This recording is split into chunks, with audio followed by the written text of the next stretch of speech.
महर्षि मेघा बोले, प्राचीन काल में देवताओं और असुरों में पूरे 100 वर्षों तक घोर युद्ध हुआ था। उनमें असुरों का स्वामी महिषासुर था और देवराज इंद्र देवताओं के नायक थे। इस युद्ध में देवताओं की सेना परास्त हो गई और इस प्रकार संपूर्ण देवताओं को जीत महिषासुर इंद्र बन बैठा था। युद्ध के पश्चात हारे हुए देवता प्रजापति श्री ब्रह्मा को साथ लेकर उस स्थान पर पहुँचे जहाँ पर कि भगवान विराजमान थे। देवताओं ने अपनी सारा वृत्तांत भगवान विष्णु और शंकर जी से कह सुनाया। वह कहने लगे, प्रभु महिषासुर सूर्य, इंद्र, अग्नि, वायु, चंद्रमा, यम, वरुण तथा अन्य देवताओं के साथ अधिकार छीनकर सबका आदि सृष्टा स्वयं बन गया।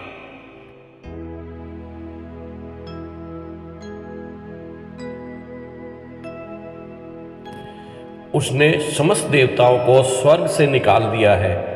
वह मनुष्यों की तरह पृथ्वी पर विचार रहे हैं। दैत्यों की सारी करतूत हमने आपको सुना दी है और आपकी शरण में इसलिए आए हैं कि आप उनके वध का कोई उपाय सोचें। देवताओं की बातें सुनकर भगवान श्री विष्णु और शंकर जी को दैत्यों पर बड़ा गुस्सा आया। उनकी भौहें तन गई और आंखें लाल हो गई। गुस्से में भरे हुए भगवान विष्णु के मुख से बड़ा भारी तेज निकला। उसी प्रकार का तेज भगवान शंकर, ब्रह्मा, दूसरे देवताओं के मुख से प्रकट हुआ। फिर वह सारा तेज एक में मिल गया और तेज का पुंज वह ऐसे दिखता था जैसे ज्वालामय पर्वत हो। देवताओं ने देखा कि उस पर्वत की ज्वाला चारों ओर फैली हुई थी और देवताओं के शरीर से प्रकट हुई तेज की किसी अन्य तेज से तुलना नहीं की जा सकती थी। एक स्थान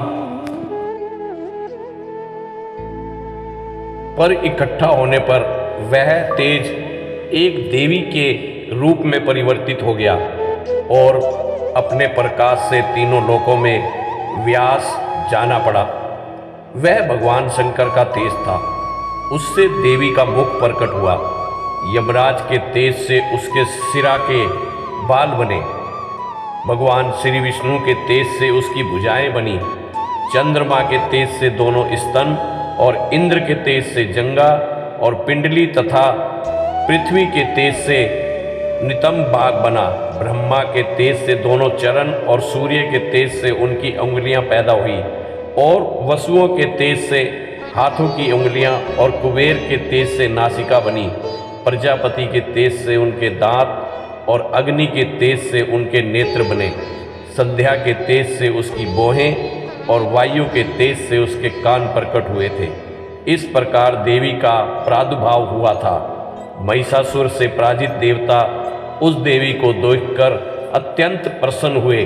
भगवान शंकर ने अपने त्रिशूल में से एक त्रिशूल निकालकर उस देवी को दिया और भगवान विष्णु ने अपने चक्र में से एक चक्र निकालकर उस देवी को दिया। वरुण ने अपने चक्र में से एक चक्र निकालकर उस देवी को दिया। वरुण ने देवी को शंख भेंट किए। अग्नि ने इसे शक्ति दी। वायु ने उसे धनुष और बाण दिए। सहस्त्र नेत्रों वाली श्री देवराज इंद्र ने उसे अपने वज्र से उत्पन्न करके वज्र दिया और ऐरावत हाथी का एक घंटा उतारकर देवी को भेंट किया। यमराज ने उसे काल दंड में ले एक दंड दिया। वरुण ने उसे पास दिया। प्रजापति ने स्टाफिक दी, माला दी और ब्रह्मा जी ने उसे कमंडल दिया। सूर्य ने देवी के समस्त रोमों में अपनी किरणों का तेज भर दिया। काल ने उसे चमकती हुई ढाल की तलवार दी और उज्ज्वल हार और दिव्य वस्त्र उसे भेंट किए। इनके साथ ही उस दिव्य चूड़ामणि दी।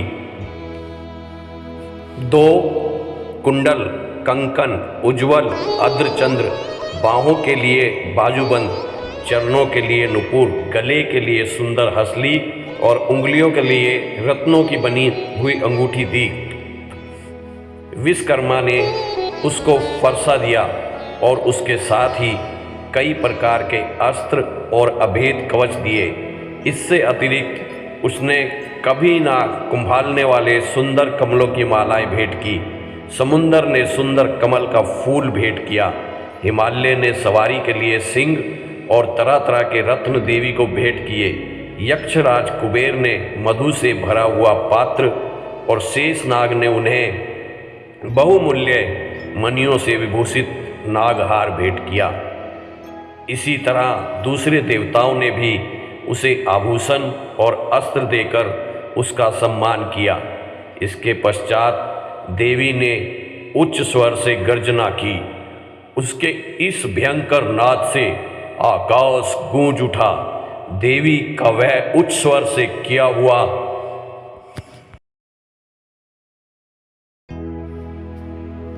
सिंहनाद समा न सका। आकाश उनके सामने छोटा प्रतीत होने लगा। उससे बड़े जोर की प्रतिध्वनि हुई, जिससे समस्त विश्व में हलचल मच गई और समुद्र कांप उठे।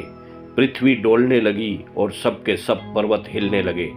देवताओं ने उस समय प्रसन्न हो सिंहवाहिनी जगतमयी देवी ने कहा, देवी तुम्हारी जय हो। इसके साथ महर्षियों ने भक्ति भाव से विनम्र होकर उनकी स्तुति की। संपूर्ण त्रिलोकी को शोक मगन देखकर दैत्यगण अपनी सेनाओं को साथ लेकर और हथियार आदि सजाकर उठ खड़े हुए। महिषासुर के क्रोध की कोई सीमा नहीं थी। उसने क्रोध में भरकर कहा, यह सब क्या है? उत्पात है। फिर वह अपनी सेना के साथ उस ओर दौड़ा जिस ओर से भयंकर नाद का शब्द सुनाई दिया था, और आगे पहुंचकर उसने देवी को देखा जो कि अपनी प्रभा से तीनों लोकों को प्रकाशित कर रही थी। उसके चरणों के भार से पृथ्वी दबी जा रही थी। माथे के मुकुट से आकाश में एक रेखा सी बन गई थी और उसके धनुष की टंकोर से सब लोग क्षुब्ध हो रहे थे। देवी अपनी सहस्त्र भुजाओं को संपूर्ण दिशाओं में फैलाए खड़ी थी। इसके पश्चात उनका दैत्यों के साथ युद्ध छिड़ गया और कई प्रकार के अस्त्र शस्त्रों से सबकी सब दिशाएं उद्भासित होने लगी। महिषासुर की सेना का सेनापति चिछुर नामक एक महान असुर था।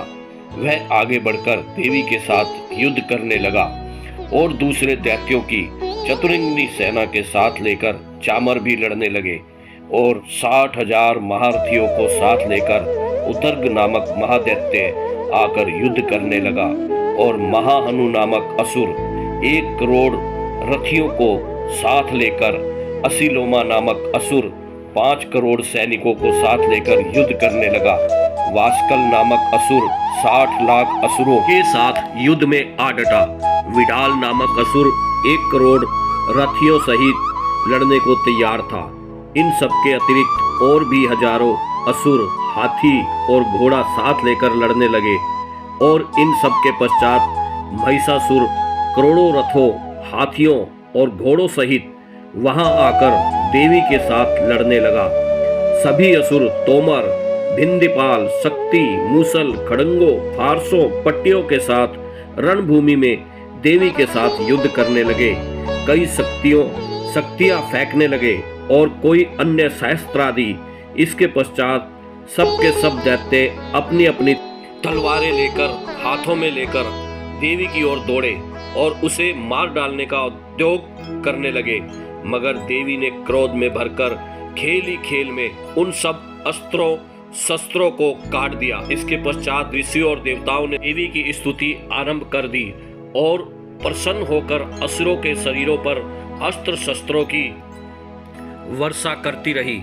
देवी का वाहन भी क्रोध में भरकर दैत्य सेना में इस प्रकार विचरने लगा जैसे कि वन में दावान फैल रहा हो। युद्ध करती हुई देवी ने क्रोध में भरकर जितने श्वासों को छोड़ा वह तुरंत ही सैकड़ों गणों के रूप में परिवर्तित हो गए।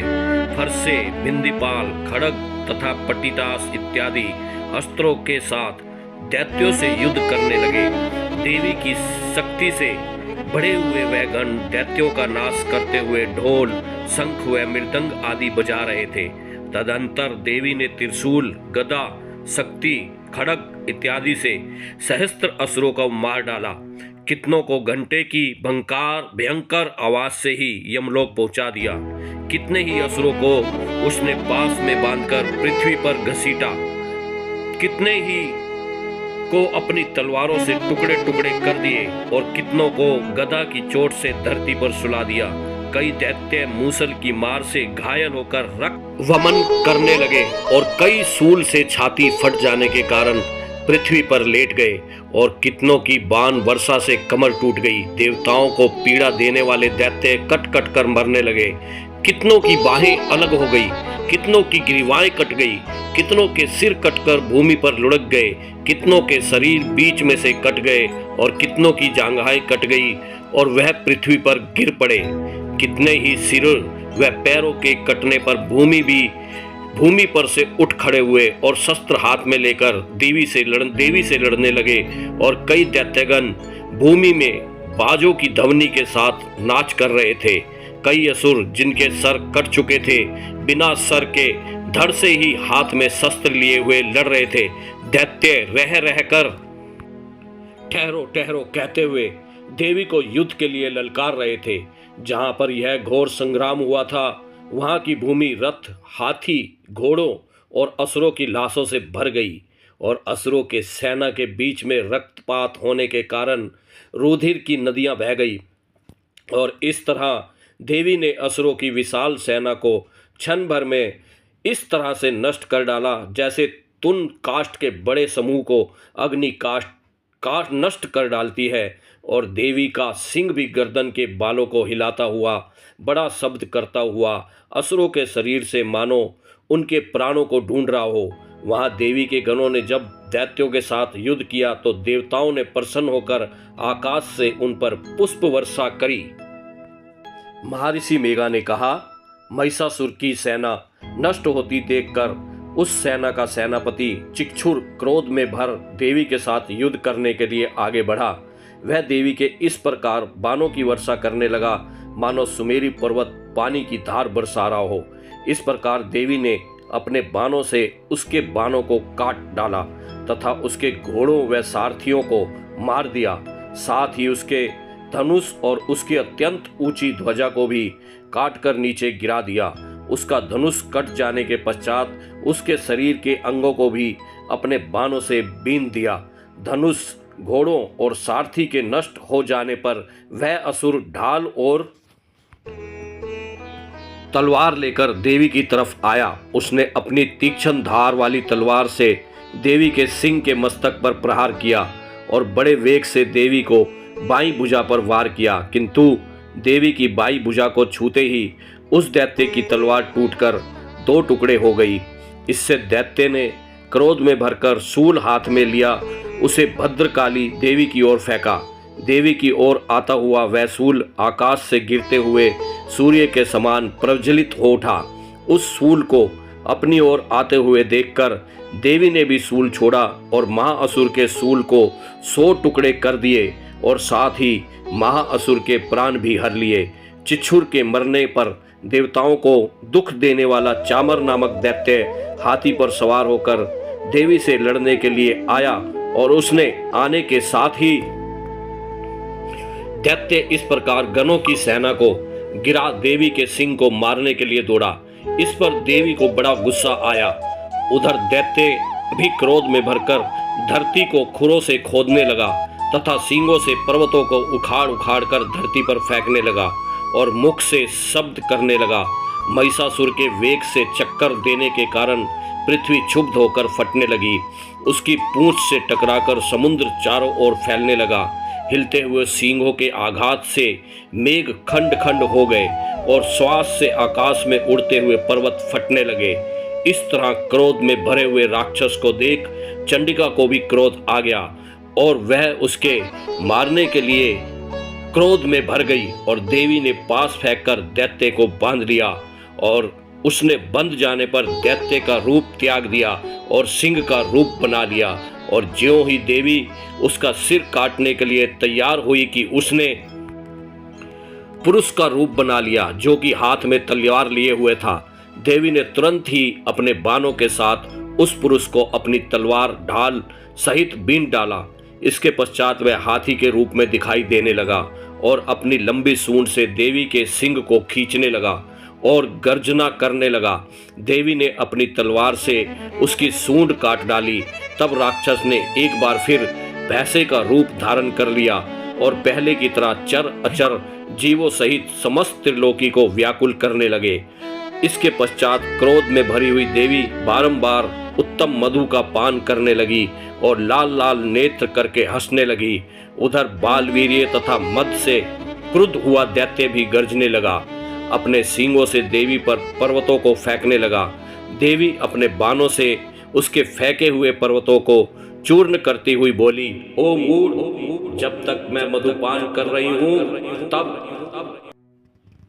तब तू गरज ले, और इसके पश्चात मेरे हाथों तेरी मृत्यु हो जाने पर देवता गजेंगे। महर्षि मेघा ने कहा।